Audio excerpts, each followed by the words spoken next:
कला तालिकाभुक्त हेब संबलपुर मानसिक अनग्रसर थैथान केन्द्र समर्थ। आज एने सूचना देछंती संबलपुर जिलापाल। समर्थ मानसिक अनग्रसर थैथान केन्द्र रे निर्यातना घटना रे एक्शन नेछि जिला प्रशासन। धनुपाली थाना रे संपृक्ति एनजीओ रो संपादक एवं महिला केयरटेकर को नारे मामला रुजु होईछि। संपादक हरिश्चंद्र दास को अटक रखा जाइतबा बेले तांकू गिरफ्त करा जाई पारे। धनुपाली स्थित समर्थ केन्द्र नारे निर्यातना अभियोग आसी। अंतेवासी को माड़ सह बासी खाद्य दि जाउथबा अभियोग होइथिला। माड़ मराजिबार वीडियो वायरल पर पुलिस रेड करिथिला।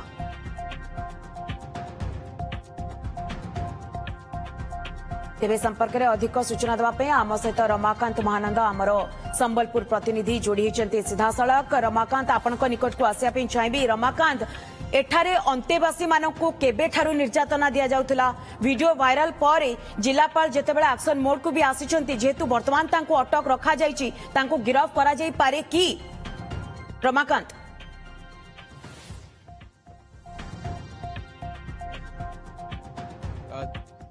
देखंतु मंदागिनी जेतेबेले ए भिडियोटी भाइराल हला सेतेबेलु जिला प्रशासन एक्शन मोड को आसी जाइछि। जेतेबेले ए भिडियोटी भाइराल हला एवं एठिकार पूर्वतन जो थिले सहायिका जो कर्मचारी माने थिले सेमाने जेतु अभियोग आनले ए घटनाटी पर्दाफाश हला एवं लोकलोचन को आसिला।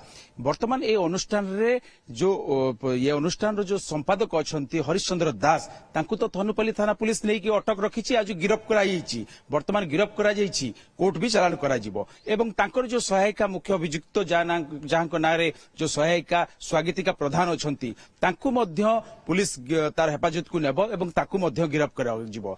आईनगत कोन रहिछि आ आईन अनुसार समानको विधिवत भाव समानको ऊपर कोन सब हेबो ता तो परवर्ती समय जना पड़िबो। किंतु वर्तमान हला जो 41 जन अंतेवासी एठी रहुचंती जो मानसिक अनग्रस व्यक्ति माने जो रहुचंती सेमाननको वर्तमान ए जो जिला प्रशासन ए जो जिला सामाजिक सुरक्षा अधिकारी माने सेमाने ताकु नेकी केमिति अन्यत्र थैथान करिवे ताहा एक मुख्य प्रसंग रहिछि। काहेकि ना एमाने साधारण लोक नुहंती एमानकु जोठी भी स्थानांतरित करा जिवो सेमाने किभଳି भाबरे सेठी पुणी ठीक ठाक रहिबे ताहा उच्च गुरुत्वपूर्ण विषय।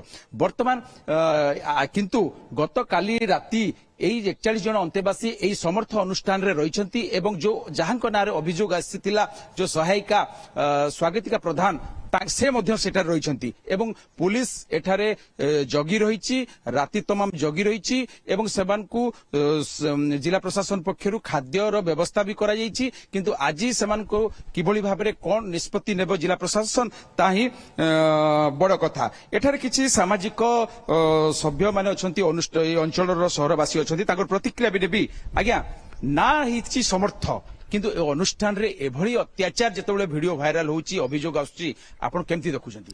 निश्चित हिसाब रे गोटे निंदनीय कार्य। काली आमे तो जेतु मानसिक विकृत सब एठी रोगी अछंती उभय पुरुष एवं महिला वीडियो वायरल हला परे केही ना कहार हृदय माने कांदी उठिबो। तेणु करी काली केवल जे खाली माने प्रशासन में पूरा संबलपुर तार प्रतिक्रिया संबलपुर बाहर भी तार प्रतिक्रिया होइछि एवं प्रशासन तार उचित पदक्षेप नहीं ताको गिरफ्त भी कराई एवं तार जो अनुष्ठान को समाने कला तालिकाभुक्त भी करिसेंती एवं कालीठू समाने केमती खाइबे पीबे प्रशासन तार दायित्व नहीं आउ सेटा करा जाउछि।